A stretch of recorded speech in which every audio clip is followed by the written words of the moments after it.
Hello, this is Jackie B. Peterson, the author of Better, Smarter, Richer, 7 Business Principles for Solo and Creative Entrepreneurs.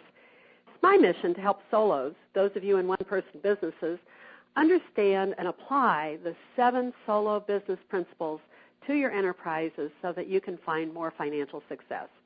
Please visit my website, bettersmarterricher.com.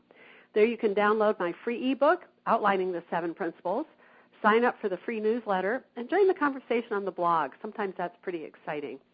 Also, stay tuned to this weekly radio show, which is posted to www.soloproradio.com, because we have lots of interesting conversations, not only with me, but also with Barbara Saunders and Susan Rich. We offer quite a variety of discussions with solopreneurs. I know you'll find it engaging. Also want to remind you, I've got a couple upcoming events. On December 3rd, I'm going to be offering a free symposium about the 7 principles of solopreneurship. It'll be held at the Portland Community College Climb Center, which is on the corner of Southeast Water and Southeast Clay in Portland. It's near OMSI. And on December 4th, I'm going to be in Astoria with Clatsop Community College offering a class called How to Charge What You're Worth. That's a great one because I know a lot of solos have a hard time charging the money they really want and that they deserve. So anyway, maybe you can tune into both of those things as well. Today we're going to do a little something different on our show. We have 2 guests.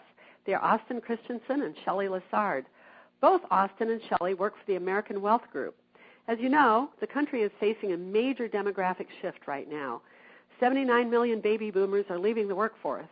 They are turning 65 at the rate of 10,000 per day, and many are retiring, taking their knowledge and expertise with them, and also beginning many long years, some maybe 30 years or more, of supporting themselves without a paycheck.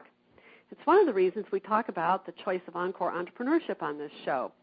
Monetizing your expertise with an encore entrepreneur activity is one way to support your retirement. However, there are other things that you can do, and Shelly and Austin are going to tell us about one of them known as Indexed Universal Life. Don't fade away from that. It's going to be very interesting. This is not going to be a commercial for Indexed Universal Life or for American Wealth Group, but rather the first in what will be a series of conversations over the coming months about money and retirement. Hello, Austin and Shelly. Good morning. Good morning. I'm glad you're here. This will be interesting. I'm a great proponent for people finding ways to find financial independence in their retirement years, and we'll talk about why that's become so difficult. But each of you has a story about what led you to work with American Wealth Group. Do you want to tell your stories? Austin, maybe you can go first. Okay. So I have been an insurance professional for the last 13 years, working as an independent agent. My whole passion and goal in getting into the business was to help families get on track for retirement, get the protection they need so that in case of the predeceased, there's retirement dollars immediately available for the surviving spouse or partner to be able to, make sure that they have the financial resources needed in order to make it. And so in that whole time, I've spent my time as a captive agent for a few of those years and discovered that, I enjoyed the freedom and independence of being able to represent multiple carriers. And I have specifically focused on the sale of the Index Universal Life over the last, since about 2005, primarily because it is, the best financial instrument to be able to offer the greatest return with the greatest security, and to be able to also offer the protection for pre-retirement dollars in case somebody is predeceased, and then obviously the living benefits throughout retirement time, being able to use those funds for retirement. So. Oh, cool. So we'll get to that in a minute. We'll talk about that quite a bit.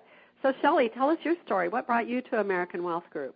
Well, some of people that like you, Jackie, I came from a brick and mortar business with my husband, and I realized that I needed to do something else with my life, and I kind of came across insurance licensing and went ahead and got my licensing with not a real direction of where I was going to end up, either in the health industry or the life industry. I was not real sure. And then I met the founder of this company, Dick Markarian. I just kind of got headhunted and sat down with him and was blown away.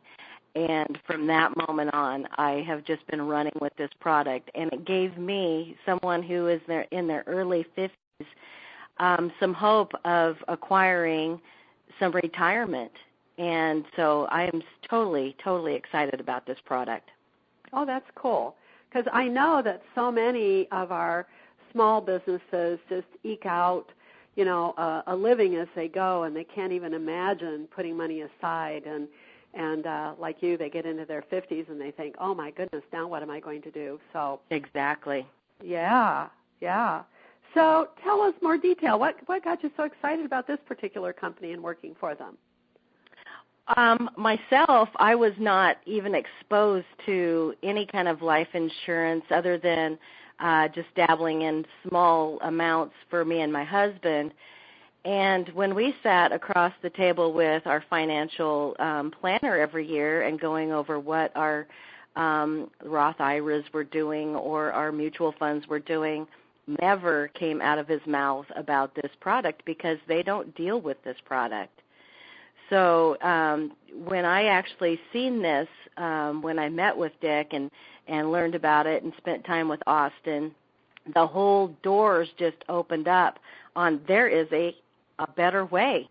There's a much better way and a much better vehicle out there, and it's my duty to get the word out that people don't know about this.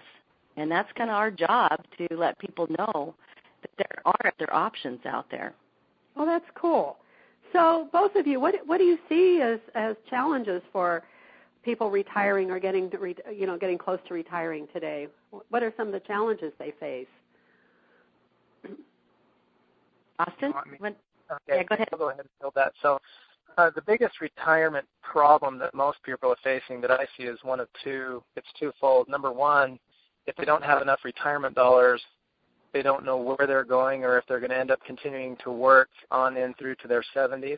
Number two, those that have funds, regardless of the amount of funds, they're concerned that they're going to outlive what they do have and run into the problem of running out of money.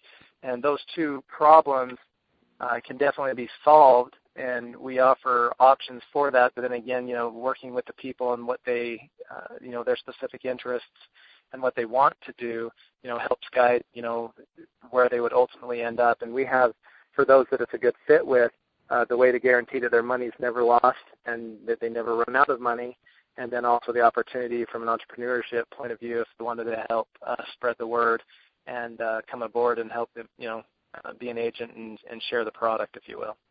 Oh, that's cool.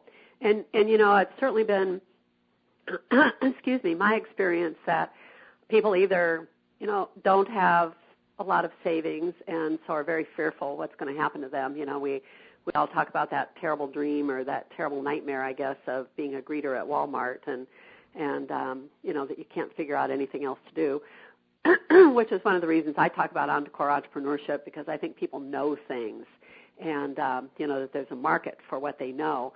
But, the other thing that we know is happening is what is being called the longevity bonus, which, when the age 65 was named as old age, was back in 1880 when that was about the oldest they could think of anybody had ever met or talked to, was that they were 65. And now, general life expectancy is almost at 80 years old, and people who are, looking at 65 and thinking I'm going to retire, they're looking ahead at 15, 20, maybe even 30 years of time when they're going to have to support themselves. And, that's all because of, better health care, better sanitation, better child labor laws, clean food, clean air, clean milk, all the things that we have done, sewer systems that we've put in, clean water systems that we've put in. All of those things have come together to increase life expectancy by quite a bit, but there's a lot of people that just aren't sure that they've got the money to be able to support that. And, you kind of wonder what they think they're going to do. So, right? Absolutely, yes. USA had a survey, and they took the average baby boomer and took an array of how they felt about retirement and stuff, and they feel that the baby boomers are 500,000 short on retirement savings, and that some of them are just up to their eyeballs in debt, and 74% of in the survey say they will have to rely on Social Security. That is a huge number. Wow. And we know what Social Security, how endangered it is. Yes, that's for sure. And it certainly was never meant to just cover people's retirement. You know, it isn't any kind of match for income at all. So, I mean, this is, kind of like a ticking time bomb for people. Absolutely. Wow, 74% rely on Social Security. I suppose that means they're also going to rely on their families and rely on personal relationships and welfare and low working jobs if they can find one. Yeah. It's a whole other issue of all these older people going into the workforce, and that's, I think somebody said it was like 16% of the workforce that's coming up is going to be in their 60s. Mm-hmm. Mm-hmm. Well, as I say, that's one of the reasons why when we talk about solopreneurship, one of the big pushes that we make for solopreneurship is for people to, instead of going out there to try to find a job, which could be a low-paying job, is to go out and find a way to monetize what they know or sell their expertise so that, they can make money to support their income or at least supplement their Social Security or their other retirement. So it's a very big deal that we're talking about. Absolutely. We are in crisis. And a big population, for those of you who don't know, our listeners, the baby boomer generation is those born between 1946 and 1964. So the youngest group of them will be turning 50 next year. And then everybody in the baby boomer generation will be 50 plus. And that population is made up of approximately 79 million people. And one of the problems with the way that we've managed our, federally we've managed our Social Security funds is that, the government reached in and spent those dollars, assuming that they would continue to be built up as new people joined Social Security and were paying in. But the problem is that the next generation, people born from 1964 to about 1984, that population is only 33 million people. So we're about 40 million people short of, we just didn't create the bodies, and so we don't have that 40 million people who are working and paying into Social Security to be paying for the people who are beginning to draw on Social Security, which is the way we've done it in the past. So, there's this huge hole, and, we're trying to figure out what to do about it. So I know I talk to people who are very worried about it. Absolutely. Yeah. It's kind of, people are, I'm trying to wake people up, especially these kids that are just, starting out, and a lot of companies do not offer anything anymore. The way the pensions are gone. Yeah. And the 401ks, they have them, but as we're going to go into this, that's just a tax savings for the IRS. And I also was listening to a gal, I can't remember her name right now at the moment, but she said after the first of the year, you watch the legislation that's going to go to Washington from the IRS wanting to lower the rate of 70.5, where you have to take your funds to a lower age because they know they can't get their hands on that money yet, and they want it. Yeah, right. That's very true. I think this financial situation has all kinds of political implications, and is driving a lot of the politics that we're going to see. But in the meantime, you're both excited about a product that you call Indexed Universal Life. So, can you tell us in English, not in insurance talk, about what this is and how it works and why it's so beneficial for retirees? Okay, Austin, go for it. Okay, so I just have to chuckle about the insurance lingo and all of that. Talking people speak, or dumb it down so that everybody can understand. So basically, when people ask me that question, I usually just straight up say, since most folks are familiar with the 401k, 'cause that's what the financial industry has taught everybody to do when they go get their job, is jump into their 401k. I basically let them know that a properly structured, when they ask me what I do, I say I help people plan for retirement, and I use a vehicle that, when properly structured, will outperform a 401k and offer more benefit. And that's just a simple, straight-up talk as to what it really is at face value. And then when they ask any follow-up questions, well, like, how does that work? I say, well, your money goes up with the market. When the market goes up, when the market loses, you stay level and you don't lose a dime, and that's guaranteed by the strongest insurance companies that we have in the nation.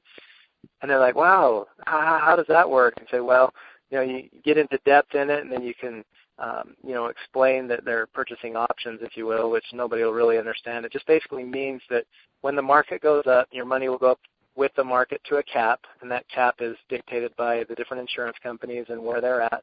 Then when the market goes down, your money stays level and you don't lose a dime, and the money never goes in the market. And so they have that financial security and guarantee, and then on top of that, the living benefits, meaning that the cash within the policy is safe, it's guaranteed, and that money is then accessible throughout retirement years, and you can count on it being there throughout that time. And the wealthy, the biggest secret is the wealthy have been using this principle since insurance was ever invented, and they own more insurance than anybody else. And if you were to ask, say 100 people what you do with your money, you'd maybe get 3 right answers as far as people who are really financially independent, and you'd get about 97 wrong answers. So all those wrong answers, most people would then want to follow the herd and say, hey, I feel comfortable, we'll all go fall in the ditch together, if you will. But only 3 of them would really give the right advice. And so from that perspective, I try to help them realize that if they want to protect and grow their wealth, they ought to do what wealthy do, and they buy a lot of insurance, and it's the best place to save your cash and have it guaranteed. And with the returns that we offer within the index product, meaning you get to earn up with the market, when the market goes up to the cap, you get near market returns, if you will. And the average in our product over the last 10 years, has actually been over 8%, whereas the S&P has averaged just a little over 6.5%. So the returns that you get within this product can be very real and much more much more practical to give hope to middle America to actually really be able to make it on a retirement basis and bring them hope to where this product can actually do it, not just a wish list. I mean, I got to tell you, all the people I meet with, when you talk about retirement, some of them's eyes gloss over and they're like, wow, I'm never going to make it. And then when I get done showing through the presentation, you can see the hope in their eyes saying, wow, I actually do have a chance. I can make it. And then it gives them hope, and you see them start working towards it, and they put their goals together, and they have direction. And that's my drive and passion here within it, and how the product actually works. So it sounds like you work somewhat as a as a financial planner with people, helping them see the growth of their money over time, and you help them set up a certain amount that they contribute to a program, every month, something that they could afford to do, and so that's kind of like what a financial planner would do. Would you say that you're doing that with them? Yes, that is correct. Now, I noticed, given the different advice out in the industry, as far as, which the different professionals are, you have commission-only salesperson, you have those that are certified financial planners that can charge a fee base for doing their planning. And it kind of goes 2 ways as far as how the people work with those individuals. Or obviously, if you go to the bank is going to talk product that helps the bank ultimately. If you talk retirement plans, they all benefit the government ultimately in delaying taxes, but then the government gets more taxes ultimately. And then, so those different financial institutions, or even if you go to a clearinghouse, and by clearinghouse I mean like buying stocks, have a brokerage account where you get to pick whichever different stocks you want to buy and create those. The advice that they give you is going to be slanted towards buying more stock. And so this product was actually created and launched for specifically the wealthy. However, the stockbrokers didn't want to sell it because they were used to selling stocks, and so they didn't understand it. They took it to a bank. Well, the bank doesn't sell it because they want to sell more CDs and, debt retirement accounts, if you will, that they get to then use the money to hyperlend. And so the different industries slant people based on the way that they, make money, and bring it in. And so there's really nobody out there helping middle America. And so as a financial professional, if you will, there's a whole bunch of different people that can tag, say, hey, I'm a retirement planner, I'm an investment advisor or whatnot. The only people that charge fees or a fee for planning basis type things. So that, there's a number of different professionals that individuals can look to. And in my opinion, the most important thing is always the confidence that they have in the referral and who they're talking to. So it's really important that they get a real referral into a person that really cares and wants to help structure them out as far as who they're working with. And every situation isn't always the exact same, and so it does definitely require a little bit more knowledge in the financial sectors to go through and really truly be the advisor to help coach them, help them understand the industry. And ultimately, my own personal philosophy is educate them enough to where then they make the decision to put the money where they want to put it, and then I help them do that because it's their money, it's their retirement plan, and we work around the way that they want to do it and give them the pros and cons of all the options. Mm-hmm.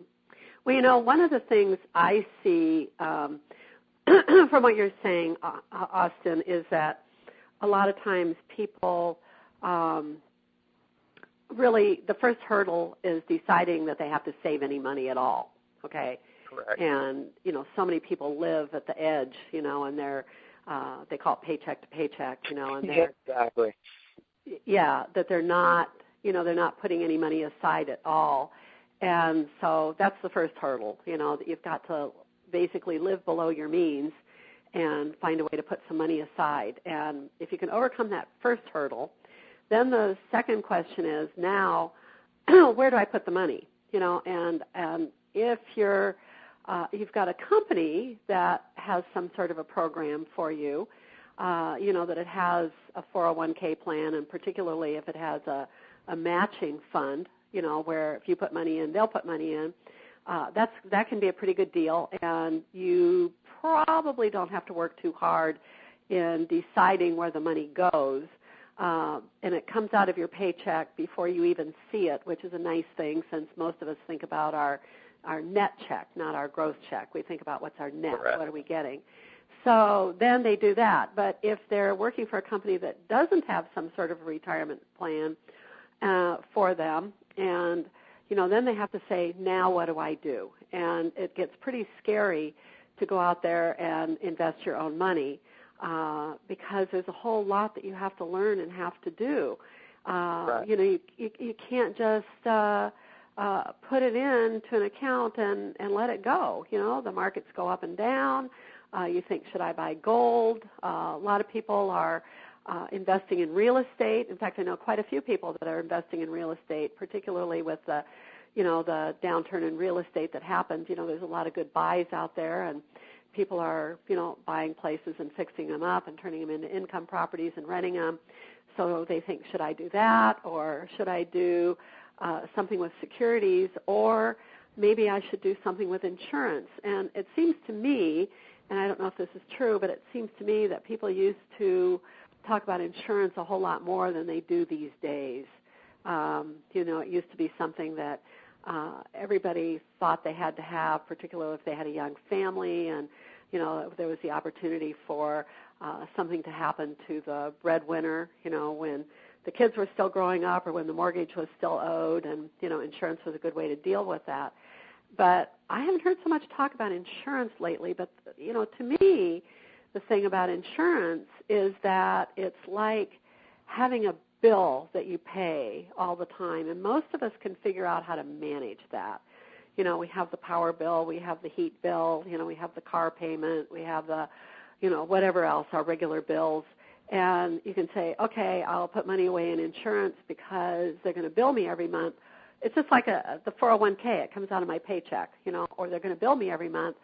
So I don't have to think and worry about it too much. So that becomes kind of a really good reason to save money with an insurance company. Then you say, okay, let's look at even more that there are different kinds of insurance. And you're talking about one that builds up a cash value related to how the markets are going, right? Correct. Correct. Yeah, okay.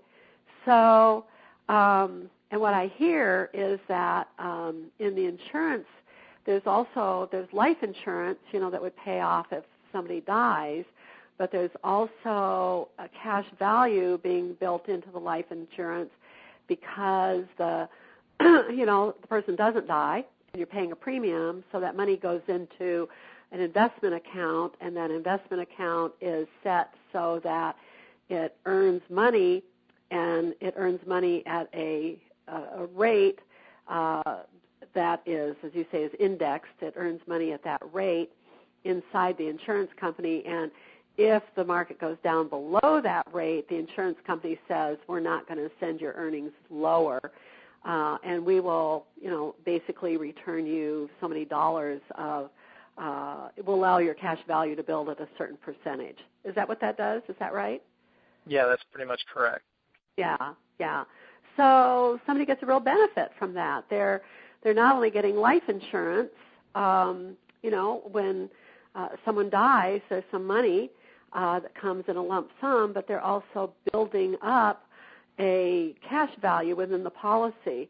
So then, as they retire, how do they then access that cash value? What happens? How does it pay out to them? Because they're still alive, Right. So how does that pay out? Okay, so the way that it works is, number one, when the insurance, I want to back up to one of the things you mentioned. Somebody who's trying to figure out where to put their money on their own, it's a full-time job just to manage their own money. It can be. There's no doubt about that. So from there, it's like, okay, where do I put it? And when you turn around and you do look at the benefits of insurance, you've got those people who are, say, wealthy, and they're on top of the rates of returns, the market, and all of that. And when they see what a life insurance product can do, meaning that the cash grows tax-free, that you have tax-free access to that money, they turn around and go, wow, I don't need to risk any money on the market. I can put it all in here for even a guaranteed return and be better off than all the risk I have in the market. Then when I pull the money out, I can pull it out tax-free. And so that's why the wealthy have jumped all over it, because they understand those principles, whereas middle America, having to do their own full-time job just to manage their money, they don't have time. They're running their bakery, they're running their auto mechanic shop, or they're being a plumber or a contractor or managing a restaurant. They don't have time to spend full-time job just to manage their own money. They've got to do their real job, and to manage that wealth, they can't do it. So when you take the wealthy that then jump on that opportunity, they see it, recognize it, and take hold of that opportunity, it means that as the cash grows in that policy, they can do it with much less risk. And then when they access it, it can come out in one of two forms, either in the form of a loan or a withdrawal. And so both of them work slightly different, but basically the end result is any money you pull out, you basically subtract it out of the cash that's in there. And the way that it grows tax-free is because it does, or the way that you withdraw it tax-free, rather, is because it does come to you in the form of a loan. So instead of taking your own money out of the policy, the insurance company says, okay, we're going to give you our money. Here you go. And then they lien the policy for that same amount. Then your money actually stays in the policy, and it can earn up to the cap. And then the insurance company, every insurance company here is where they differ as far as how much interest they charge you on the loan they gave you. But then that loan interest that they charge you is collateralized by the same loan interest you're earning within the policy. So they negate out.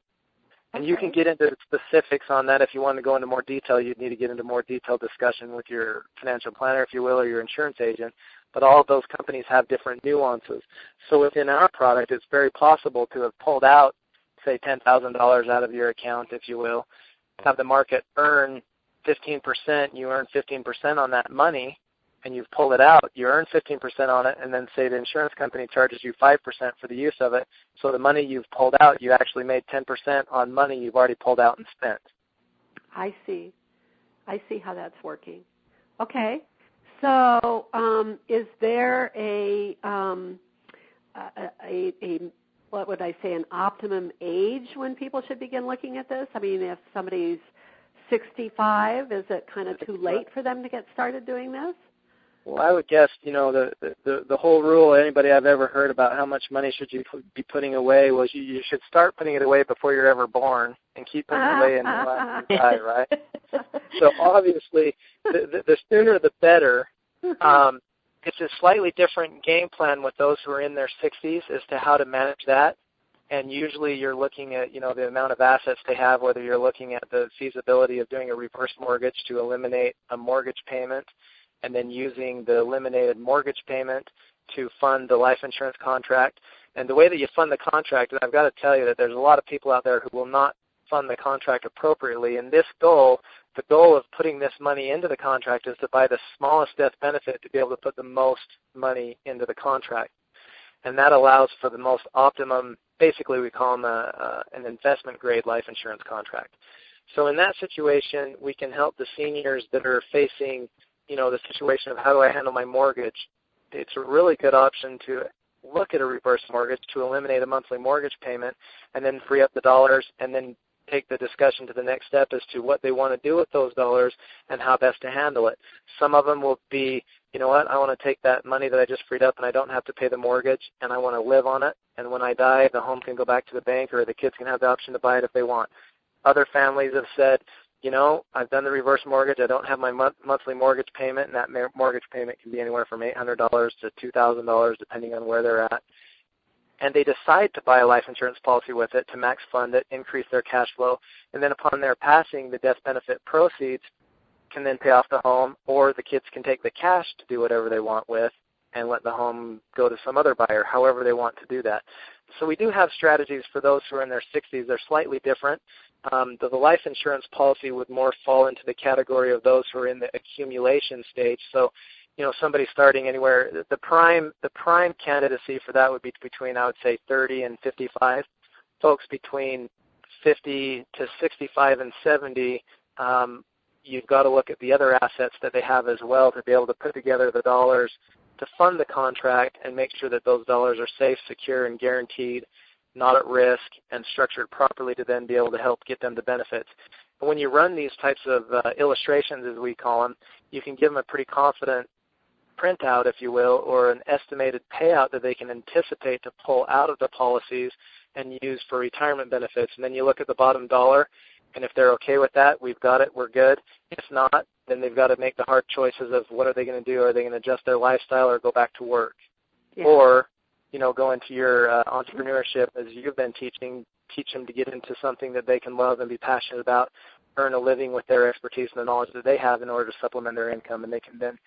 But the thing that I've noticed with all of this, by knowing where they're at and what the numbers are, it gives more confidence to be able to proceed with confidence towards the plan. And not knowing, in my opinion, is probably the biggest killer, because then people just glaze their eyes over and don't tackle the issue. That's for sure. Not knowing and not being able to take a look at it, or not being willing to take a look at it and, just assume it's all going to work out is the worst situation, because there are opportunities that you miss. And, and a lot of people, I think, are just afraid to wander into this. Even with the work that I do with business owners, a lot of times people are just very fearful of taking a look at the numbers in their business, like it's all going to work without them working on it or thinking about it or budgeting for it or raising their prices. That's why I give that talk, charging what they're worth, becoming profitable. There's this big fear about talking about money, and eventually, it's going to have to happen for you, or not, I suppose. Yeah, Jackie, can I inject something? Also, as a fund that they can set up with their small children for a college fund, this works very well. It actually is outperforming some of the college funds that they have out there. And if they can do a minimal amount when a child is very young, and you could actually grow a significant amount of money that they can pull out to use for school, as long, they keep funding it. But, there's other ways out there. And I know the skepticism out there of people getting hurt and burned. And I think it's a generation thing, too. The older generation, they see the benefit of having prepared for their future. And I'm coming across a lot of people that just say, I don't think I'm going to live that long. Well, what if you do? What if you do? That's true. What? Remember, life expectancy, just minimum life expectancy in the year 2000 was 78, and retirement 65. So, and, we're seeing more and more people in their 80s and in their 90s, if you're paying attention. Absolutely. So, yeah, that is going to happen. Yeah. Yeah. Wow. These years are fantastic. So, and speaking of using it for funding college, either for your children or like I'm putting money away for my grandchildren, my husband was reading me reports from some of the funds for college savings last night, and he said, this college savings fund has a negative return. He said, how can the markets be doing what they're doing this year and it has a negative return? What are they doing? It's really funny. Yeah. Smoking mirrors. I'm not sure if you've ever read the book, Jackie, The Retirement Miracle by Patrick Kelly. No. And he actually goes into depth on the IUL and how it's structured and the benefits of it. It's fabulous. It's called The Retirement Miracle, and how to retire tax-free. Oh, that's wonderful. That's wonderful. It definitely would be a book for anyone interested to be able to educate themselves about it so that they can make a more confident decision moving forward and take control of their future. I would say that if I were a teacher in high school, that would be required. Yes. Well, many of the small business advocates and advisors that I've worked with over the years, we have lamented many times that here we are in the, United States of America, the paragon of capitalism, and we do not teach capitalism and the principles of money to our students in schools. I mean, we just don't teach them even the basics, and it's a big deal to learn how to write a check and pay for your groceries, and we just do not teach them, about investment and investment opportunities. You have to be a finance major in college to learn that stuff, and I just think that's terrible. It is terrible for us. Yeah. So do you have any specific clients where you've had success stories that you'd like to share with us? I do. I've had a number of them. Obviously, focusing on this specifically for 13 years, I have the, obviously, so there's some folks that state when you put money into a life insurance policy, you can take it out the smart way, the dumb way, and the sad way. Uh-huh. Starting with the sad way, I have delivered death claims. And on individuals that I met, I did the planning with.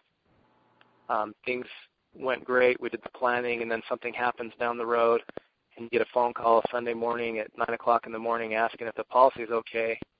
And you have those discussions, and then you come and you deliver a claim, and that's the first thing that they're asking about is to make sure that money's okay. I'm not saying that money runs everything, but I'm definitely saying that a lack of it complicates everything else. Yes. So them knowing that the death benefit was there brought them security and peace. They went through and planned the funeral as needed. We sat down a month later after the dust had settled a little bit to just talk about where they wanted to go from there. And I've had both claims, one with a wife passing away, one with a husband passing away, and there are a number of others.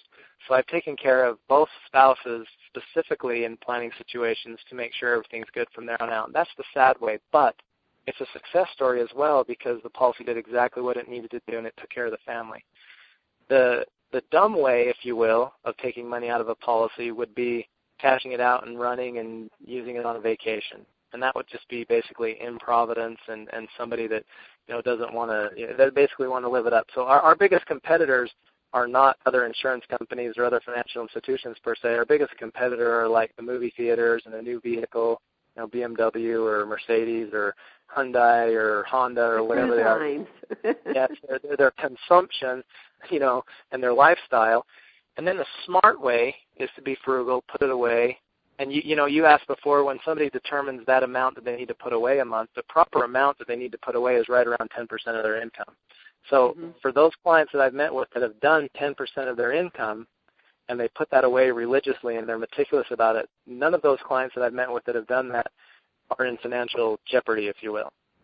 Everyone who doesn't do that is in jeopardy one way or another, and they have to make a lifestyle choice change to lower their consumption and invest more, or try to earn more, get a second job, or go through the facts and face the piper, if you will.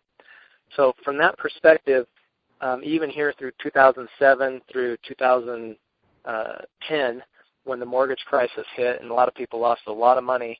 I have one client who lived off the cash value in his policy, and he lived off of it for 3 years while he rebuilt his business. He didn't take a dime out of his company or out of he didn't make a dime. His taxes were zero, and he lived off the cash value that had been built up in the policy. And that's a success story as well, because those funds that are in there are also available for emergencies.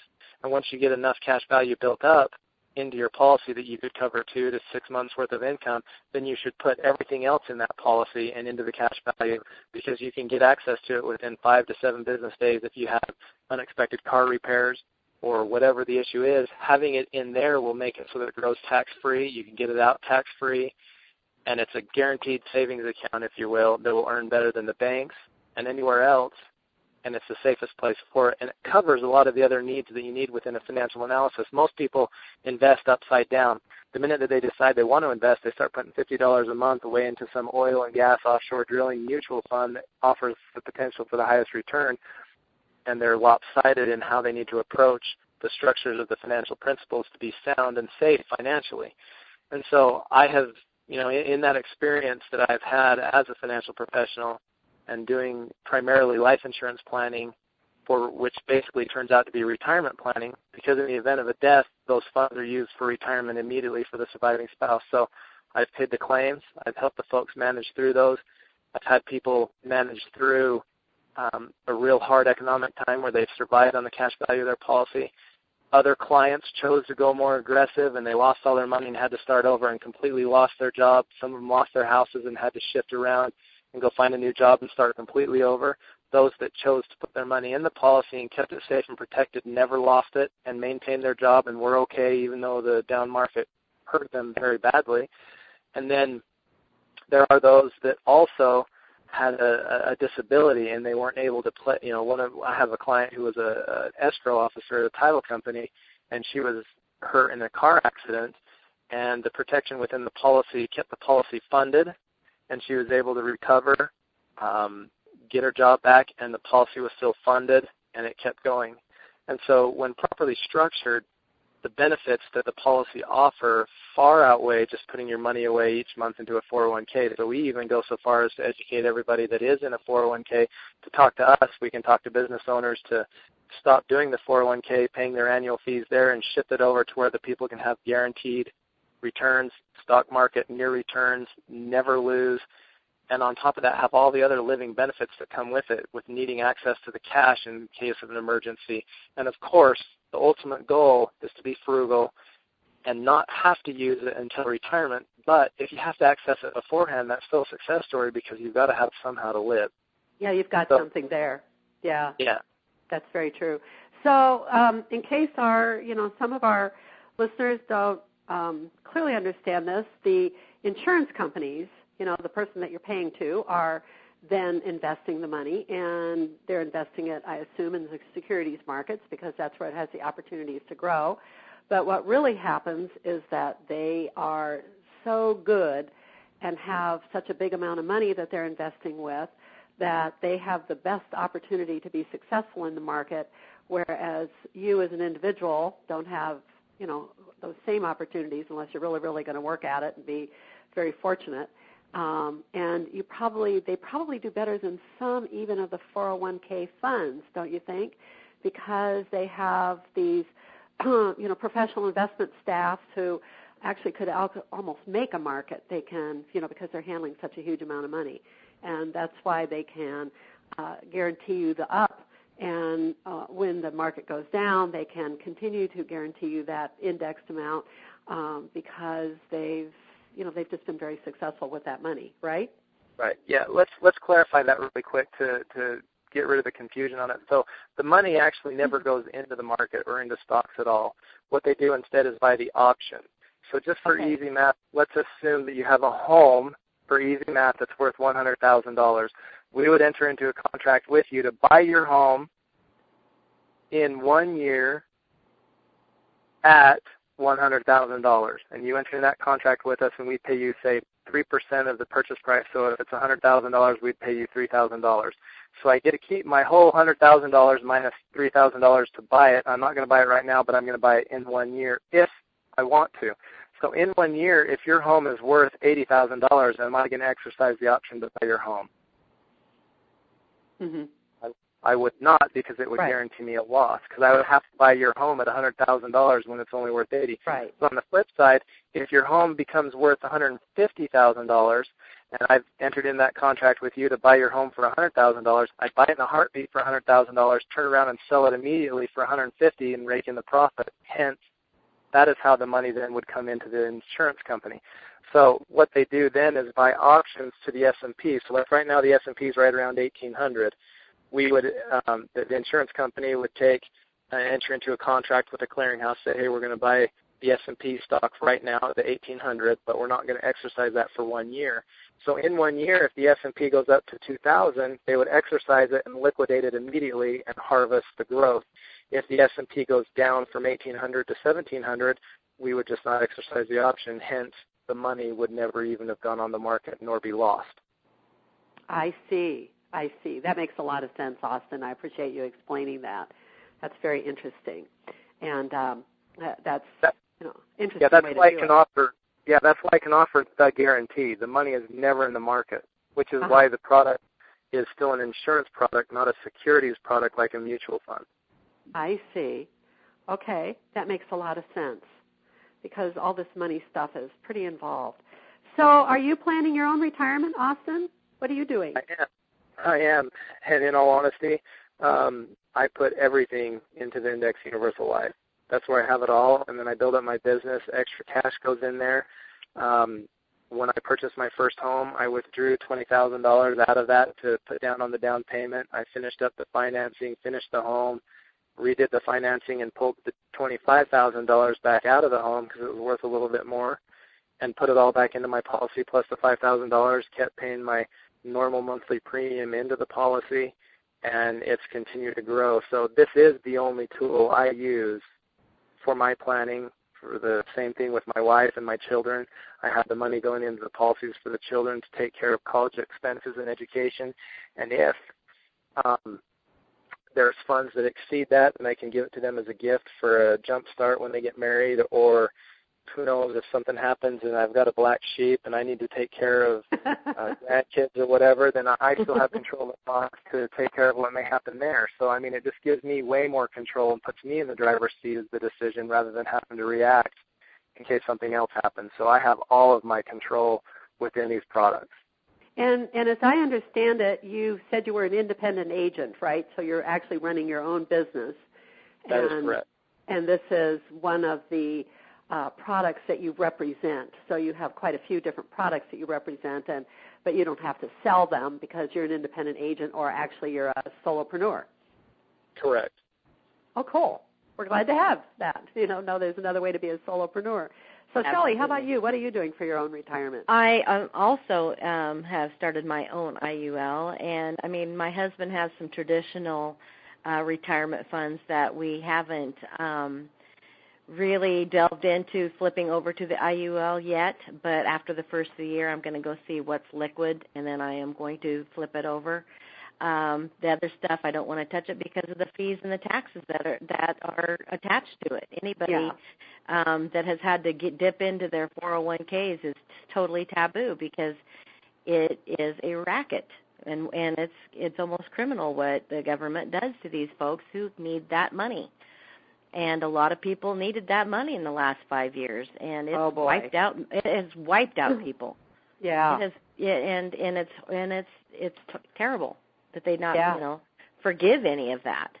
Yeah. So I too have my own IUL, and I'm looking into getting both my young daughters started. My oldest daughter just got married in August, and we're looking into setting her up. And it doesn't have to be a whole lot right now.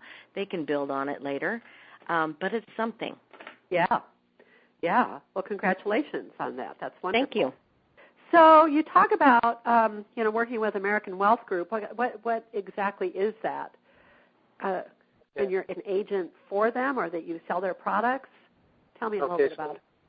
So I'll explain that. So in the insurance industry, you have the distribution center. So the insurance company would be like the manufacturer.